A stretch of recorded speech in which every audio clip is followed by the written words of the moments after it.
rounds. Here's the wrinkle. Are you ready for the wrinkle? No, what are you talking about, Max? I'm going to vary the amount of labor across several rounds. So we're going to go from 0 to 5 units of labor, and we're going to record how many airplanes and widgets you can make. All right?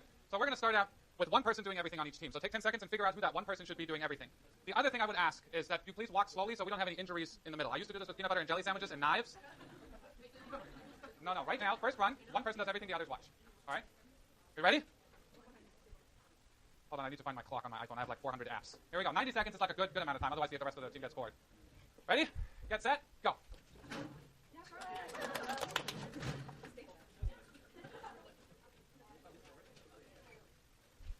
How are you guys doing? Bored out of your minds? It'll be all right. It'll be all right.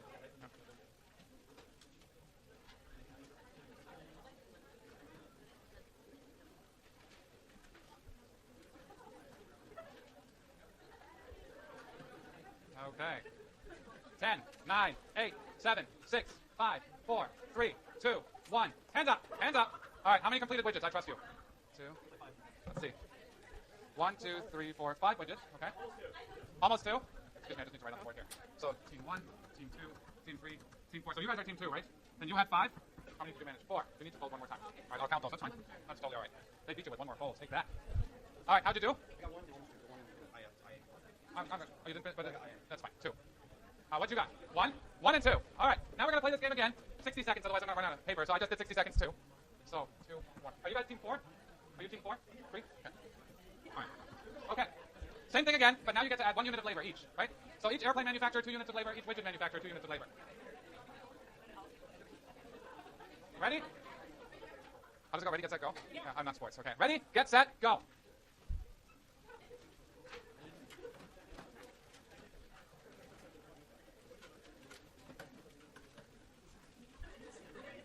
We're going to run out of paper. The Zac tax? Yeah. I announced this in a PhD seminar the other day. I was like, we no longer call it the Pigouvian tax, we call it the Zac tax. We're going to run out of paper.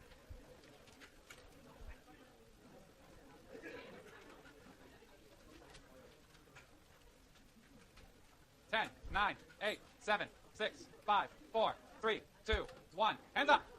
How'd you do? 8 for team 2. How did team 1 do? We got 9. All right. How many airplanes on team 3? 3? You got 10? 3? Team 4? How many airplanes? 2? 2.5? Okay. Are you just making it? Okay, do you have enough paper for the next round? Okay, add 1 more unit of labor. I'm sorry, I'm yelling in your ears here. That's enough paper. Pick whoever your third worker is going to be. Ready? Get set. Go. 3 people only.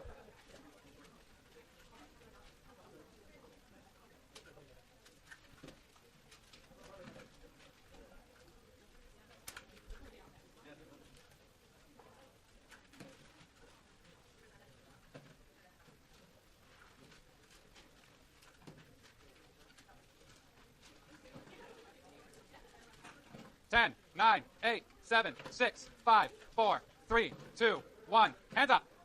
All right, team 1, how'd you do? Don't count last round's widgets, okay? I'm watching you. Team 1, 13. Team 2, how'd you do?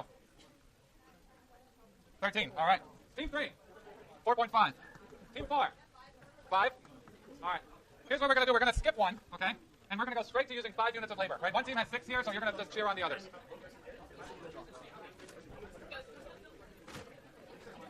Okay. Do you have enough paper?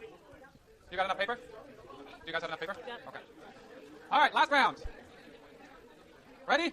Get set, and watch the marble. Go.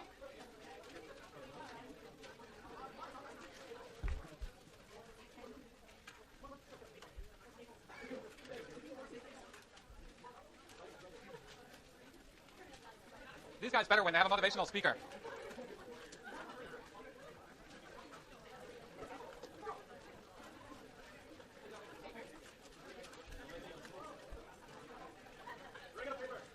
You're running out of paper? No, you're not. 2, 1, hands up. You guys were flying there. I saw that. That was impressive. He should get the credit right here for that. That was some great cheering.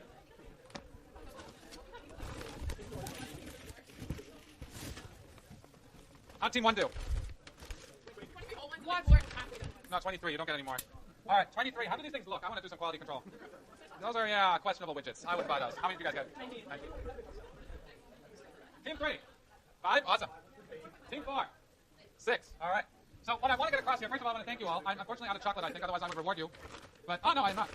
If you like Skittles, here's a bag of Skittles and Starburst you can share with friends. Here's Reese's and Hershey's things. 10 those to Team 3. We're going to throw everything in here and then recycle it in my office. Thank you.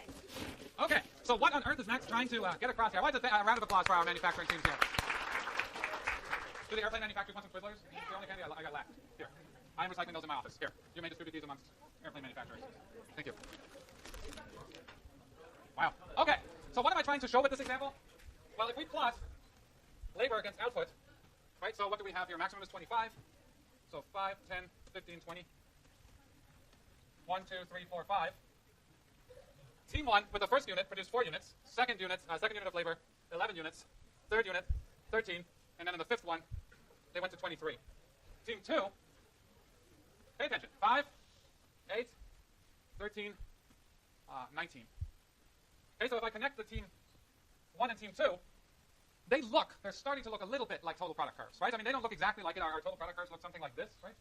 But this is starting to look like something resembling a total product curve. So what you can actually do in production processes, you can look across fairly similar firms and just see if they have relatively identical labor for different amounts of labor, what happens to, the total product of labor and the marginal product of labor. So if this is actually coming down here, what you're seeing here is diminishing marginal product of labor. Something happened here at 5 units, where there was something that happened from the division of labor, right? The first person that was doing this was really struggling manufacturing these things. Second one, there's this division of labor. At 5, you've got every task assigned to an individual. So while you might see something that's a little bit squiggly at lower levels of production, we might just be looking at this part of the total product curve, but as you eventually go to higher levels of output, it diminishes. What you see here, again, with team 3 and team 4, adding the marginal product of the first worker is 2, the second one is 1, the third one is 1.5, the fourth one is 0.5. So it sort of goes up, it goes down a little, it goes up, and it goes down a little. But it's essentially just a squiggly movement, again, around a curve like this. Here, with team 4, marginal product of the first worker is 1, second one 1.5, third one 2.5, fourth one 1.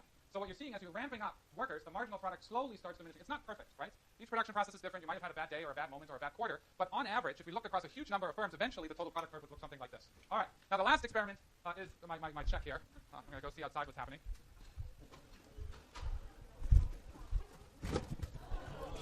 So, what was I trying to get at with this? So that's pretty much it, right? So what is this? Is this a rival good? What was in here is rival, right? You take that book, nobody else can have it. Did I exclude you from consumption?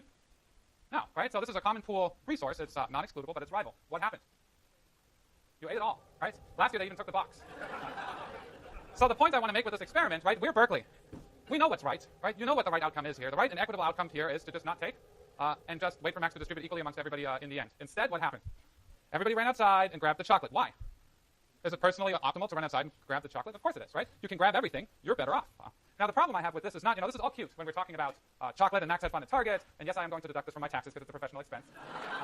But the point I want to make here, what if this isn't some silly chocolate game, right? What if this is the world's fisheries? And essentially what the world's fisheries are is they're a box full of fish, full of water, and there's fish in there, where the box is the world's oceans. The fish are incredibly valuable things, and what you've got is a bunch of fishermen armed to their teeth with these huge tractor trawlers going after these fish because it's privately optimal. So in the end, what we're left with is not an empty box, but is a bunch of fisheries that are at the verge of collapse. So on that really upbeat note, I'm going to close IS 106. I had a great time. You guys were a great class, and I don't say that every year, so you can check previous year's tapings. You did well on exams. I hope you do well on the final. I have to have you do evaluations, so you get those now. If you're angry at your GSIs, do not take it out on the GSIs. Please do take it out on me because I have tenure. Right? So that's a really, really great thing to have. But one person gets to volunteer to take these back to IAS. Who wants to volunteer? Mansuk is going to take them. Thank you very much. All right. So the GSIs are going to... I just spilled a whole bunch of water. I don't know what type it is. Don't tell me you can tell. I actually have a very good friend who can tell by looking at a glass of soda whether it's diet or not. And we made her do it 100 times, and she's exactly right. So she can tell Diet Coke from regular Coke by looking at the bubbles. But yeah, that's it. We're going to do evaluations. Then we're done. Then I'm going to see you at the final, which will be exciting for me. Sorry? Oh, the quiz. You still have a 3x5 card in front of you. Write your name on it. Thank you for reminding me. I totally forgot.